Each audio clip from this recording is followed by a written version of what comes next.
Share ko lang to kasi may nakita lang ako. Tawag dito, pag nakita mong ganyan, hindi pa siya sira, no? Pero mapapansin nyo guys, ito maluwag. So, yun, no? Pag ganyang maluwag ito guys, palitan nyo na. Kasi pwedeng lumabas yun yung tubig eh. Ayan, no? Pag ganyan kaluwag yan, no? Palitan nyo na to.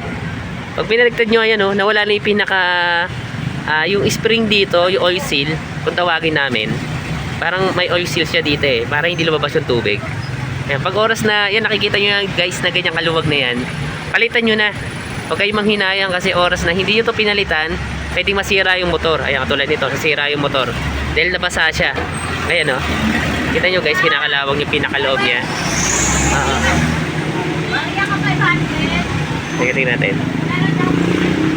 So yun guys, palitan ko muna to at babalikan ko kayo, no? So ayun guys. So yun guys, may nakita tayo. Ito, tawag niya ay number spark. So belo tawag natin kasi dito. So meron na siyang lock. Parang ganito lang din naman yan guys. So ito yan guys, yung nakikita nyo na to, yan yung sinasabi ko sa inyo. Parang mayroon siyang oil seal, may spring dyan sa loob. Ito kasi parang nawala na. Ayan o, no, parang natanggal na siya.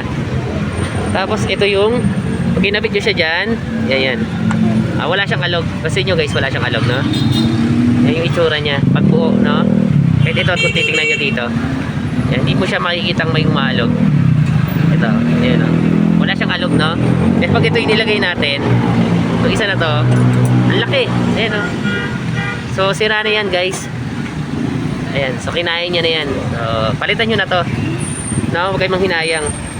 Kung sira na yan, kasi dyan minsan dadaan yung tubig eh. Pag dyan dumaan yung tubig sa ilalim, pwede niya pasain yung motor nyo. So yun guys, pinakita ko lang sa inyo. So hanggang dito na lang.